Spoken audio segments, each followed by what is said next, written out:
कैसा अनुभव रहा आपको? क्या लगा कि यहाँ के लोगों की क्या समस्या है?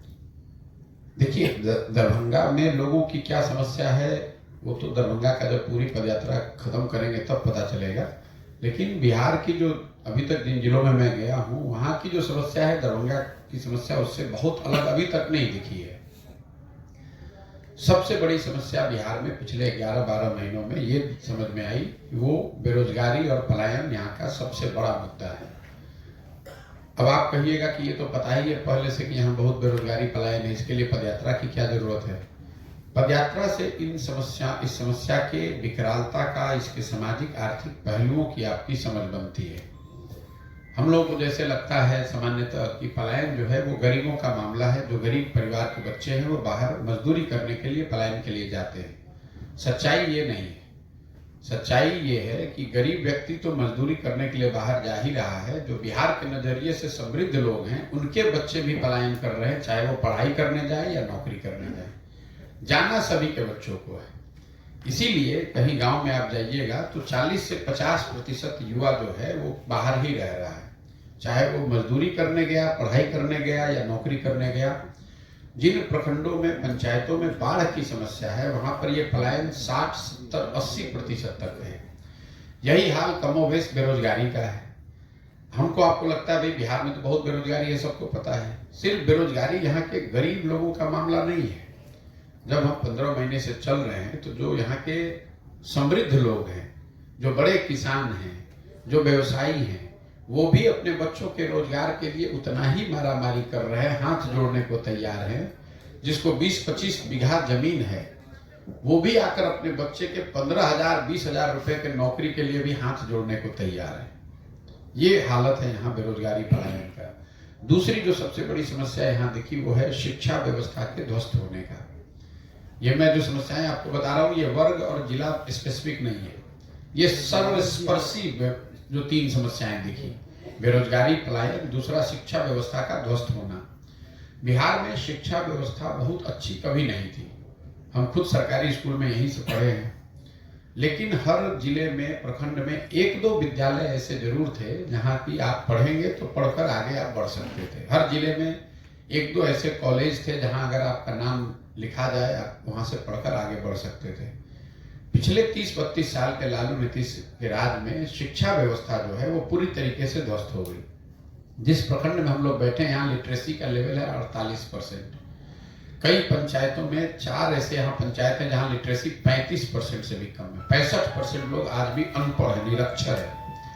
कई लोगों को लगता है कि शिक्षा व्यवस्था इसलिए खराब है कि शिक्षक अनुशासित नहीं है, शिक्षकों की गुणवत्ता नहीं है। कुछ लोग कहते हैं कि भैया खिचड़ी बट रहा है इसलिए पढ़ाई नहीं हो रही है। ये समस्या का पूरा विषय नहीं है। अगर सिर्फ खिचड़ी बंटने की वजह से शिक्षा व्यवस्था खराब हो जाती तो भाई सीएम साइंस कॉलेज में तो खिचड़ी नहीं बट रहा है, पटना साइंस कॉलेज में तो खिचड़ी नहीं बट रहा है, वहां पढ़ाई क्यों नहीं हो रही है?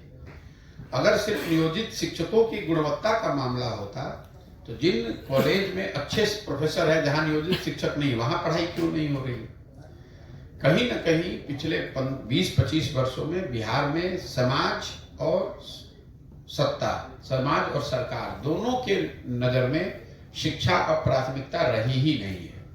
समाज में इसलिए नहीं है कि लोगों को ये धीरे धीरे लग गया है कि पढ़ाई करने के बाद भी रोजगार तो मिलता ही नहीं है। जब पढ़ने के बाद भी मजदूरी ही करनी है तो पढ़ने का फायदा क्या है? और सरकार ने ये मान लिया है कि भैया पढ़ाने की जरूरत क्या है, जब सारे लोग मजदूरी कर रहे हैं और वोट दे ही रहे हैं तो हम उनको पढ़ाएं क्यों? नतीजा ये हुआ कि समता मूलक शिक्षा नीति बनाने के नाम पर हर गांव पंचायत में विद्यालय के भवन बना दिए गए। जहां भवन है वहां शिक्षक नहीं है, जहां शिक्षक है वहां भवन नहीं है, जहां दोनों है वहां बच्चे नहीं है, जहां तीनों है वहां पढ़ाई नहीं है। पूरे बिहार की शिक्षा व्यवस्था को अगर आप एक पंक्ति में समराइज करें तो यहाँ पर स्कूलों की जो छवि है वो खिचड़ी बांटने के, साइकिल बांटने के सेंटर की है, और कॉलेज की छवि है कि यहाँ से डिग्री मिलता है, डिग्री बढ़ता है। पढ़ाई दोनों में कहीं नहीं हो रहा है। पढ़ने वाला भी जानता है, पढ़ाने वाला भी जान रहा है।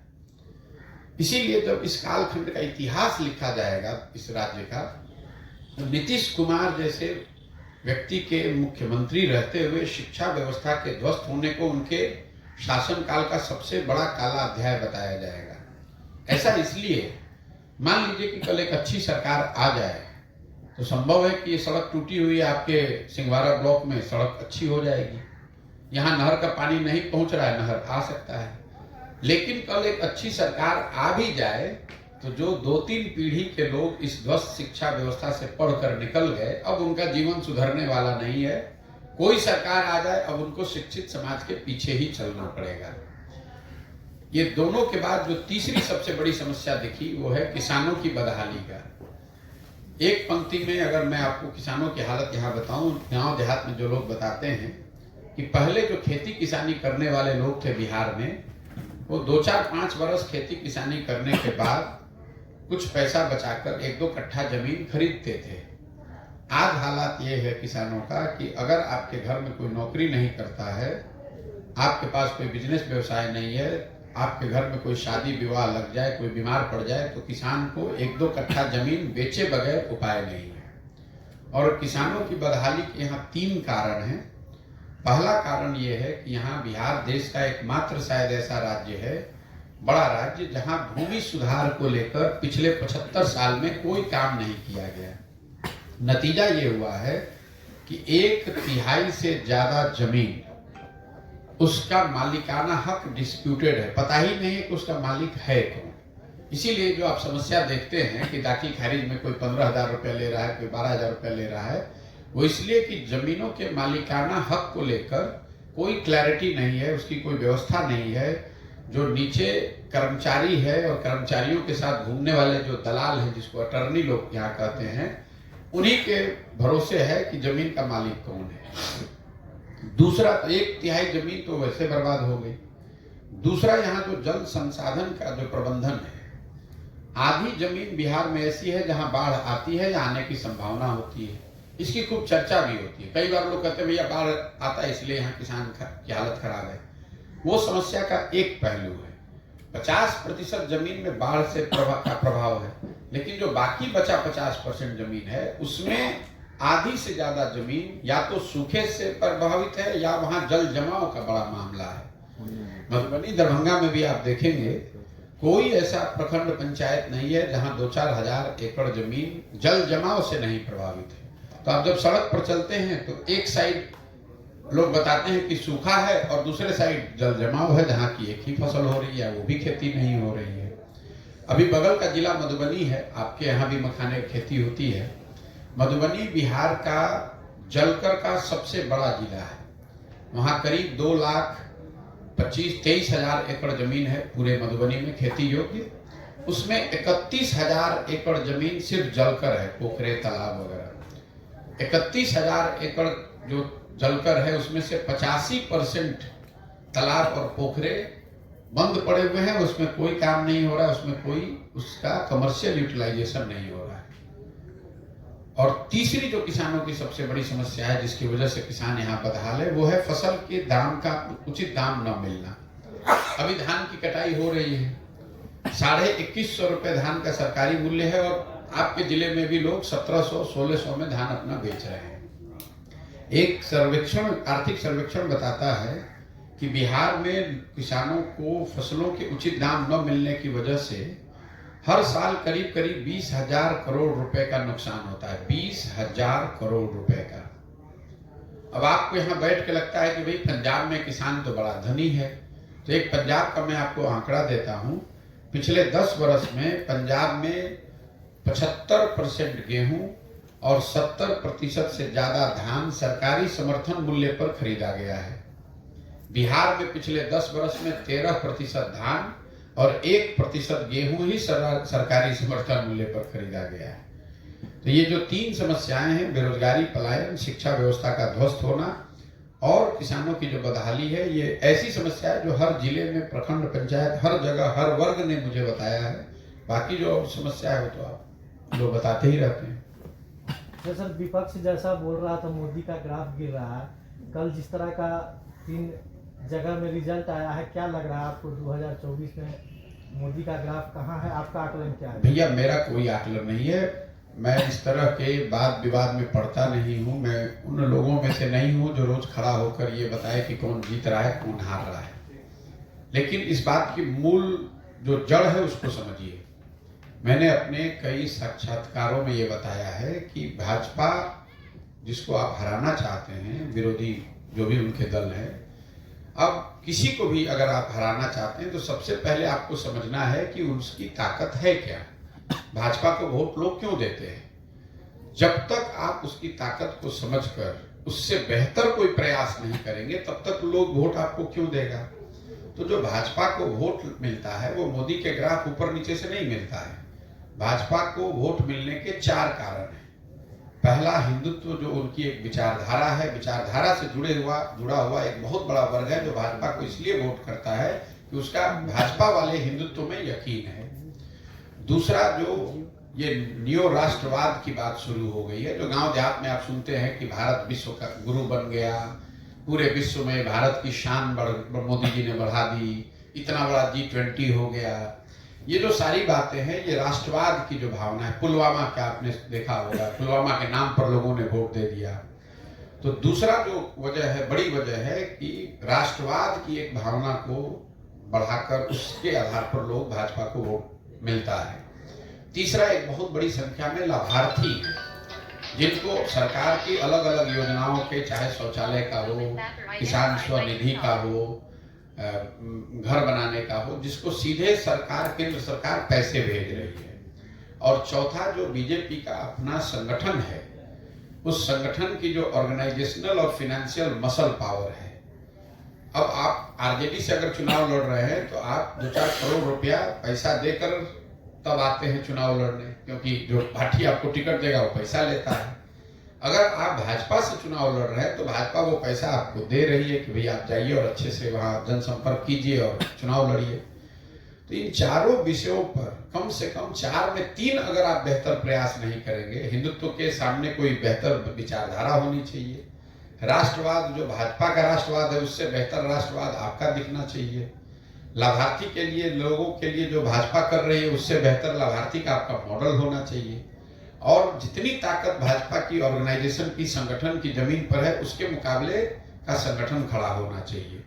जब तक इन 4 में कम से कम 3 बातों पर आप बेहतर प्रयास नहीं करेंगे तो 10 में 7 बार 8 बार आपको हार का ही सामना करना पड़ेगा। 1-2 जगह जहां जीत हासिल हो भी जाती है उसका कोई बहुत असर नहीं है। कई लोगों को लग रहा है भाई कांग्रेस तेलंगाना जीत गई, कर्नाटक जीत गई। ये वोट कांग्रेस को नहीं मिला है, ये वोट वहां की सरकार के खिलाफ है। लोग केसीआर के खिलाफ वोट करना चाहते थे, वहां से दल के तौर पर कांग्रेस ही है तो कांग्रेस को वोट मिल गया। प्रो इनकम्बेंसी का जो वोट होता है, जहां आपकी सरकार है और फिर अगर आपको लोग चुने तो फिर बात है। तो जब तक कांग्रेस के लोग इस तरह का प्रयास नहीं करेंगे तब तक उनको सफलता मिलने वाली नहीं। क्या आने वाले चुनाव में फिर मोदी जी आपको बुलाएंगे तो जाएंगे आप उनके पास? हम तो जब काम ही नहीं वो करते हैं तो कोई बुलाए हम कहीं नहीं जाएंगे। ना राहुल जी बुलाएंगे तो भी नहीं जाएंगे, नीतीश जी बुला रहे हैं तो भी नहीं जाते हैं, मोदी जी बुलाएंगे तो भी नहीं जाते हैं। क्योंकि मैंने अपना तय किया है जीवन में कि मैंने जिन दलों के साथ, पार्टियों के साथ काम कर लिया, 10 वर्ष किया, अब और लोगों की एक समझ है कि मैं जिन दलों को, नेताओं को सुझाव मैंने दिया, उनके साथ काम किया, वो लोग सब लोग चुनाव जीत गए। तो मैंने अपने लिए अब तय किया है कि भाई मुझे दल और नेता को सुझाव नहीं देना है, मुझे बिहार की जनता को सुझाव देना है। ये आपको लग रहा है कि पहले प्रशांत किशोर कुछ दूसरा काम करते थे, अब दूसरा करते हैं। हम वही काम कर रहे हैं जो पहले करते थे। पहले दलों को, नेताओं को सुझाव देते थे, उनकी मदद करते थे। अब हम वो काम बिहार की जनता के लिए कर रहे हैं। और मुझे इससे कोई मतलब नहीं है कि भाजपा जीत रही है, कि आरजेडी जीत रहा है, कि कांग्रेस जीत रहा है। कौन जीत रहा है, कौन हार रहा है, ये मेरा विषय नहीं है। मेरा विषय है कि बिहार की जनता जीतनी चाहिए, हमारी स्थिति सुधरनी चाहिए। मोदी जी जीत गए, 10 साल से जीते हुए हैं, तो उससे बिहार से पलायन तो नहीं रुक गया, उससे बिहार की बदहाली तो नहीं खत्म हो गई, बिहार के बच्चों का भला नहीं हुआ। उससे पहले यूपीए की सरकार थी, कांग्रेस की सरकार थी, उससे तो बिहार का कुछ भला नहीं हुआ। जब तक बिहार के लोग अपनी चिंता नहीं करेंगे, अपने बच्चों की चिंता नहीं करेंगे, तब तक मोदी जीते कि राहुल जीते, उससे कोई फर्क नहीं पड़ने वाला है। आपका और हमारा जीवन सुधरने वाला नहीं है। तमिलनाडु आज देश में सबसे अग्रणी राज्यों में है। तमिलनाडु में तो कभी भाजपा का, मोदी जी का शासन नहीं रहा है। तमिलनाडु में कांग्रेस आज 40, 50, 60 वर्ष से नहीं है, तो तमिलनाडु सबसे आगे का राज्य कैसे बन गया? जब देश आजाद हुआ तो तमिलनाडु और बिहार दोनों बराबर के राज्य थे। तमिलनाडु आगे इसलिए हो गया कि वहां के लोगों ने प्रयास किया, एक व्यवस्था बनाई, वहां आंदोलन हुआ, समाज द्रविड़ियन आंदोलन के नाम पर जगा, इकट्ठा हुआ, उन्होंने अपने बच्चों को पढ़ाई पर ध्यान दिया। सबसे पहले केरल, तमिलनाडु वो राज्य हैं जहां पर लोगों की साक्षरता दर को बढ़ाया गया। उसी का उनको फायदा आज मिल रहा है। वो उनके यहाँ फैक्ट्रियां लग रही हैं और आपके हमारे बच्चे यहाँ से जाकर वहां मजदूरी कर रहे हैं। मोदी जी या प्रशांत किशोर और राहुल गांधी से क्या हो जाएगा? जब तक समाज नहीं सुधरेगा तब तक ये बिहार की दशा सुधरने वाली नहीं है। और मेरी अपनी समझ ये है और इसीलिए हम उस दिशा में काम कर रहे हैं। सर, नीतीश कुमार की भूमिका को कैसे देख रहे हैं आप? आने वाले चुनाव में क्या उनका ग्राफ रहेगा, जनता में किस तरह का? आप बहुत देखना चाहते हैं। नीतीश कुमार की क्या भूमिका हुई? कोई भूमिका नहीं है। नीतीश कुमार की राजनीतिक जीवन का ये अंतिम दौर चल रहा है। कुछ महीने, चाहे वो लोकसभा चुनाव तक चल ले या लोकसभा के चुनाव के बाद कुछ और महीना चल लेगा। अब उनके लंबे राजनीतिक जीवन का पटाक्षेप होने का समय आ गया है। ये बिहार के पत्रकार और यहाँ पर राजनीति करने वाले लोग, चूंकि आपके वो मुख्यमंत्री हैं तो आपके लिए महत्वपूर्ण है, आप चर्चा करते रहते हैं। देश के राजनीतिक परिदृश्य में नीतीश कुमार की न कोई भूमिका है, न कोई महत्व है, न ऐसा है कि नीतीश कुमार के आने जाने लगने से कुछ स्थिति बदलने वाली है। आप बताइए, नीतीश कुमार जी अगर बंगाल में चले जाएं तो किसको जिता देंगे, किसको हरा देंगे? अरे उनका तो अपना ठिकाना बिहार में नहीं है। हमने आपने मोदी जी के ग्राफ के बारे में कहा, हमने अभी से 1 महीना पहले एक बात बताई, आपको दोहरा देता हूं। मैंने जीवन में सिर्फ एक बार चुनाव से पहले बंगाल में कहा कि भाजपा को यहाँ 100 सीट नहीं आएगा। जब पूरा देश कह रहा था कि भाजपा को 200 सीट आएगा, मैंने कहा कि भाजपा को 100 सीट नहीं आएगा, अगर आएगा तो हम संन्यास ले लेंगे। इतने विश्वास से मैंने कहा था। भाजपा को बंगाल में 77 सीट आया। मैं इतने ही विश्वास से आपको ये कह सकता हूं कि आने वाले लोकसभा चुनाव में नीतीश कुमार की पार्टी जदयू को 5 सीट भी नहीं आएगा। अगर आएगा तो हम बिहार की पूरी जनता के सामने खड़े होकर माफी मांगने को तैयार हैं, गलत आकलन करने के लिए। नीतीश कुमार की क्या भूमिका है? नीतीश कुमार को वोट देने वाला कौन बचा है बिहार में आज? आप पत्रकारिता करते हैं, नीतीश कुमार की ना इमेज बची है, ना कोई उनका संगठन है, ना कोई नीचे प्रभाव है। जनता त्राही त्राही करी हुई है। 42 विधायक का नेता जोड़ तोड़ करके कभी भाजपा के साथ, कभी लालटेन के साथ कुर्सी पर बैठना एक बात है और वोट लेना अलग बात। सर, आपने जो मधुबनी में भी यात्रा पूरी की है, दरभंगा में प्रवेश किया है, यहाँ की जो मूल समस्या है किसानों की, हर साल बाढ़ आती है, जल जमाव रहता है, इसके निदान के लिए अब तक आपको क्या समझ में आया कि अब तक की जो सरकारें हैं जो इसके निदान के लिए काम नहीं की, जिन पे काम होना चाहिए? इसलिए नहीं किया। मैं आपको एक चीज बता दूं, बिहार, मैंने बताया कि जो जल संसाधन में कुप्रबंधन है, अभी आप ही के जिले के मंत्री हैं जो जल संसाधन विभाग के मंत्री हैं। आपने पत्रकार होने के नाते आपको एक जानकारी दे रहा हूं, आप इसको याद रखिएगा। बिहार में चाहे गठबंधन किसी का हो, सरकार किसी की बने, जल संसाधन विभाग जो है वो उसी के पास रहता है जिसका मुख्यमंत्री होता है। क्यों? क्योंकि ये चोरी करने का सबसे माकूल विभाग है। सड़क में भी चोरी हो रही है, भवन में भी चोरी हो रही है, दूसरी योजनाओं में भी चोरी हो रही है। लेकिन अगर सड़क में चोरी कीजिएगा तो कम से कम जनता को ये दिखेगा कि ये सड़क खराब बनी है। जल संसाधन विभाग ऐसा विभाग है जिसमें हर साल करोड़ों रुपए की चोरी होती है और उसको कागज पर लिख दिया जाता है कि बाढ़ आया, सब बह गया। उसका ना कोई जांच हो सकता है, ना आप उसको पकड़ सकते हैं, ना जनता को दिखता है। तो जल संसाधन विभाग बिहार में पैसा वसूली का सबसे बड़ा विभाग है। इसीलिए वो चाहे नीतीश कुमार हो कि लालू जी हो कि भाजपा, जो भी मुख्यमंत्री रहता है वो जल संसाधन विभाग नहीं छोड़ता है। तो जब जिस विभाग में को आपने लूट का, पैसा उगाही का अगर आप उसको केंद्र बना दीजिएगा तो स्वाभाविक तौर पर वो दिक्कत आएगी।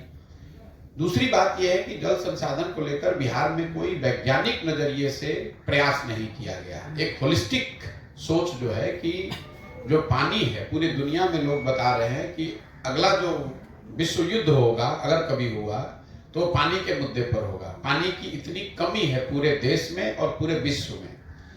जिस राज्य में पानी की बहुतायत है, पानी बहुत ज्यादा है, उसको आप प्रबंधन नहीं कर पा रहे हैं। तो मैंने जैसा आपको बताया कि रोड के एक किनारे पानी साल भर लगा हुआ है और दूसरे किनारे का जो खेत है वो सूखे से प्रभावित है।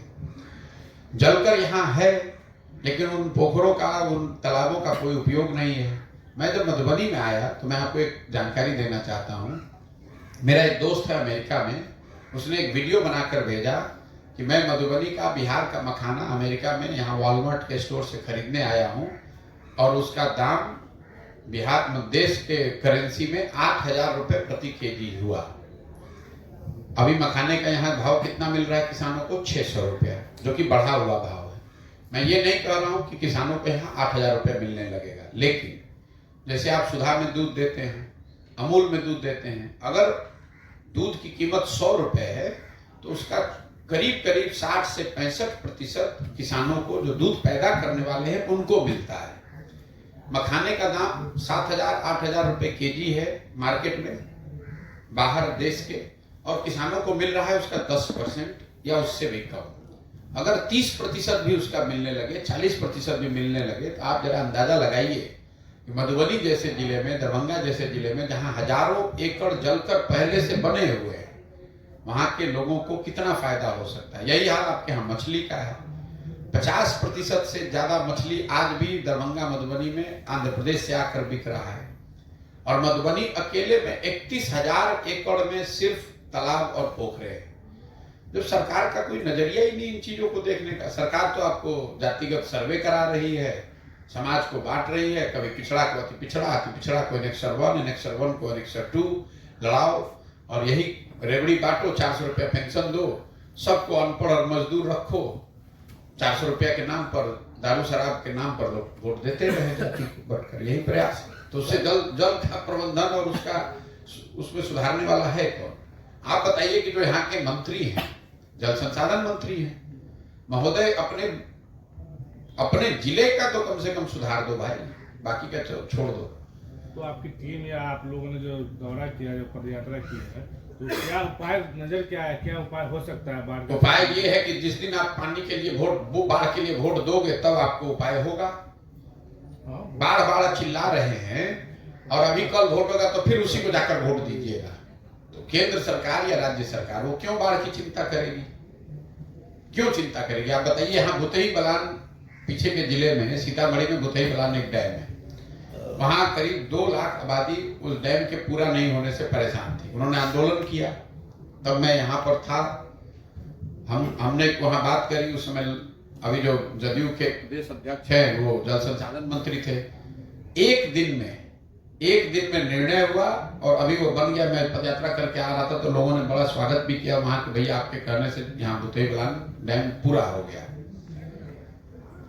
जब नेताओं को इस बात का डर ही नहीं है कि बाढ़ आएगा तो वहां की जनता हमको वोट नहीं देगी, तो आपको बाढ़ से मुक्ति क्यों दिलवाएगा? जब उनको पता है कि यहाँ विद्यालय में आपके बच्चे नहीं पढ़ेंगे, फिर भी जाकर आप वोट देवे कीजिएगा। आपका बच्चा जाकर गुजरात में मजदूरी कर रहा है, लेकिन वोट आप मोदी जी को ही जाकर दीजिएगा। मैंने आपको बताया कि जिस मुसलमान गांव में जाइए, वहां सड़क नहीं है, नाली नहीं है, गली नहीं है, लोग पानी के बगैर हाहाकार मचा हुआ है, कोई अस्पताल नहीं है, स्कूल नहीं है। सारे मंत्री तेजस्वी यादव या उनके साथी हैं, लेकिन कल वोट होगा तो मुसलमान जाकर फिर भाजपा के डर से वही लालटेन को वोट देगा। तो क्यों आपका सड़क बनेगा भाई? जब आप जड़ को नहीं समझिएगा तो आप कह रहे हैं बाढ़ कैसे सुधरेगा? बाढ़ तो तब सुधरेगा ना जब सरकार की प्राथमिकता हो, सरकार बाढ़ सुधारना चाहती हो। तो सरकार को डर है नहीं और बाढ़ के आने से, बल्कि हर साल का उनको फायदा है हजारों करोड़ का।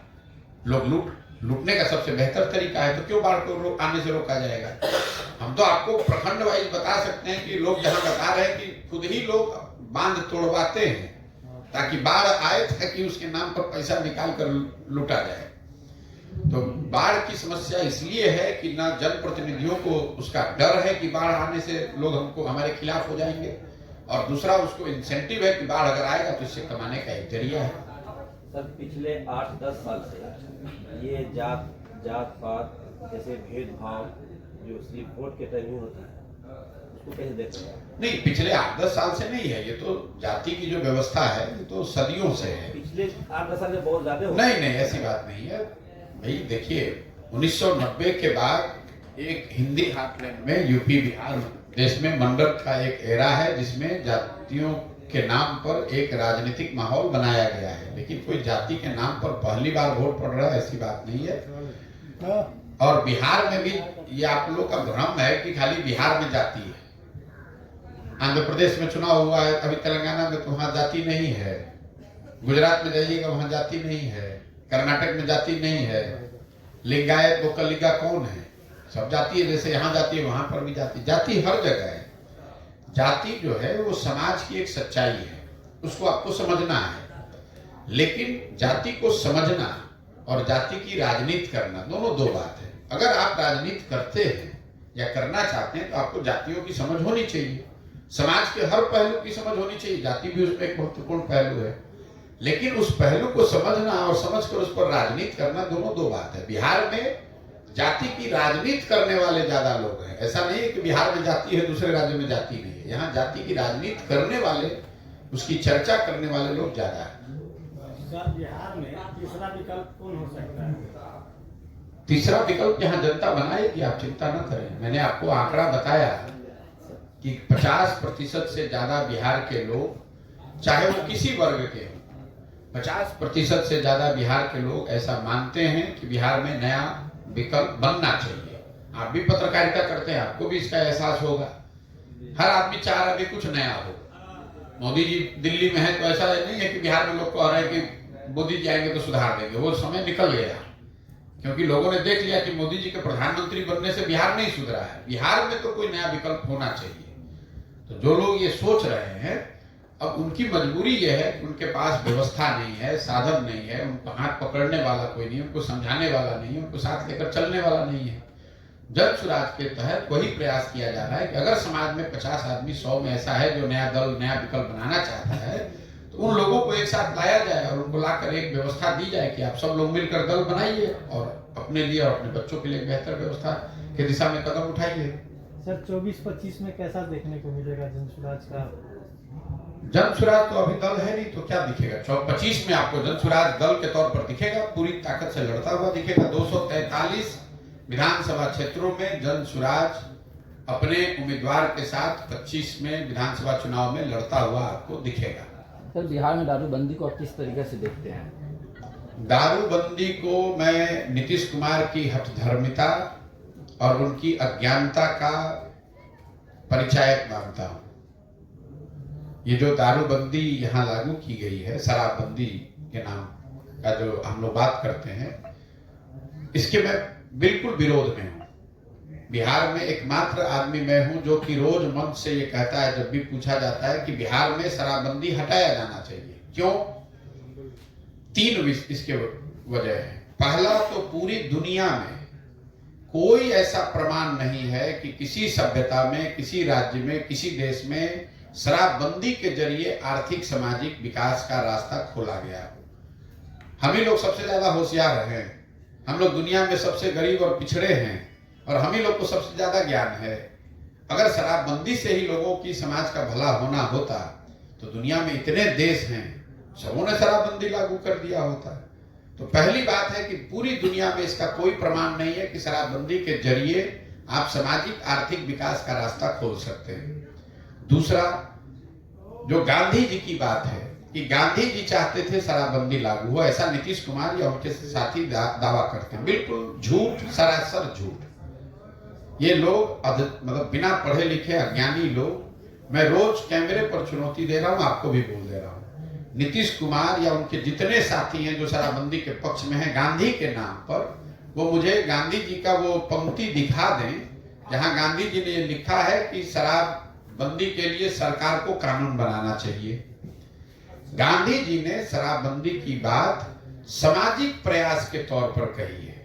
गांधी जी ने ऐसी और कई बातें कही हैं। सर, गांधी जी ने कहा कि आपको शाकाहारी होना चाहिए। इसका मतलब ये नहीं है कि आप कानून बना दीजिएगा कि जो मांसाहारी है उसको जेल में डाल दिया जाएगा, और फिर कहिएगा कि गांधी जी ने कहा था। गांधी जी ने कहा शराब पीना बुरी बात है, नहीं होना चाहिए और इसके लिए सामाजिक प्रयास होना चाहिए। सरकार को भी समाज के स्तर पर प्रयास करना चाहिए। नीतीश कुमार ने उसको अपने हिसाब से इंटरप्रेट कर लिया कि गांधी जी ने इनको करना है वोट के नाम पर, महिला का वोट लेना है, और झूठ मूठ के गांधी जी के नाम पर ठेकरा फोड़ रहे हैं। तो गांधी जी ने ऐसा कहीं नहीं कहा है। और तीसरी बात, कि अगर शराबबंदी आपको लागू करने की अगर बात एक बार को 1 मिनट को मान भी लें कि इसका कोई फायदा है, तो शराबबंदी लागू है कहाँ? शराबबंदी के नाम पर शराब के दुकान बंद हो गए, होम डिलीवरी चालू हो गया। इस गरीब राज्य का हर साल 15 से 20 हजार करोड़ रुपया का राजस्व का नुकसान हो रहा है, जो पैसा यहाँ के रोजगार और शिक्षा और बेहतर इंफ्रास्ट्रक्चर के लिए खर्च हो सकता था। और ये पैसा जा कहाँ रहा है? ये पैसा जा रहा है भ्रष्ट जो शराब माफिया है और जो अफसर हैं नीतीश कुमार के, उनके जेब में। हर गांव में 8, 10, 15, 20 बच्चे ऐसे हैं जो शराब के अवैध कारोबार में लग गए, उनसे क्राइम बढ़ा, कानून व्यवस्था बिगड़ी। कोई ऐसा गांव पंचायत नहीं है जहां आज गांजा स्मैक का धंधा नहीं हो रहा। नेपाल से बॉर्डर पे, अभी मैं कल यहाँ के एक बड़े कस्टम अधिकारी से बात कर रहा था, वो बता रहे थे कि नेपाल से आने वाला जो नारकोटिक्स है उसमें कई 100 गुना का इजाफा पिछले 5-6 वर्षों में हो गया है। तो आपका, और अंत में आपने इसको किया महिलाओं के लिए, तो सबसे ज्यादा प्रताड़ित भी तो महिलाएं ही हैं। शराबबंदी जब से लागू किया गया तब से लेकर अभी तक करीब 6,37,000 के आसपास, मतलब 6.5 लाख लोगों पर शराबबंदी कानून के तहत केस किया गया है। उसमें करीब 1.25 लाख लोग ऐसे हैं जो आज भी जेल और अदालतों का चक्कर काट रहे हैं। जो लोग पकड़ा गया वो ज्यादातर गरीब और वंचित समाज के लोग हैं। एक बार आपको पकड़ लिया तो आपके घर की महिला थाने में वकील के हाथ अदालत में चक्कर लगा रही है, जो उसके पास 2-4 रुपया था वो भी बेच बाच के केस में चला गया। तो भाई, ना इसका दुनिया में कोई प्रमाण है, ना हम लोग के आइडियल गांधी जी ने इसके पक्ष की कोई बात कही, ऐसी कोई बात कही है, ना आप इसको जमीन पर लागू कर पा रहे हैं। और यहाँ के युवाओं का, समाज का, राज्य का इतना बड़ा नुकसान हो रहा है, तो किस नजरिए से शराबबंदी लागू होना चाहिए? कोई एक इसके पक्ष की बात बता दीजिए। सरकार कहती है कि इससे डोमेस्टिक वायलेंस कम हो गया। नीतीश कुमार जैसा आदमी कुछ भी आंकड़ा दे देता। बिहार में तो मुसीबत ये है कि यहाँ अनपढ़ को ही हम लोग सबसे बढ़िया होशियार मानते हैं। जो नेता है शर्ट के ऊपर गंजी पहन ले, उसको आप और हम कहते हैं यही जमीनी नेता बढ़िया है। नीतीश कुमार ऐसा आदमी विधानसभा में खड़ा होकर कहता है कि इससे डोमेस्टिक वायलेंस कम हो गया। ये नहीं बताता कि ये किसने अध्ययन किया है कि डोमेस्टिक वायलेंस कम हो गया। आंकड़ा जारी कीजिए, हम लोग भी देखना चाहते हैं। किस संस्थान ने ये सर्वे किया, किसने ये बताया कि डोमेस्टिक वायलेंस कम हो गया? महिलाओं के एम्पावरमेंट के जितने इंडिकेटर्स हैं वो जारी करके बताइए कि शराबबंदी से महिलाओं का एम्पावरमेंट बढ़ गया यहाँ। तो फर्जी बात करने वाले लोग हैं। ठीक है भैया, बहुत बहुत धन्यवाद।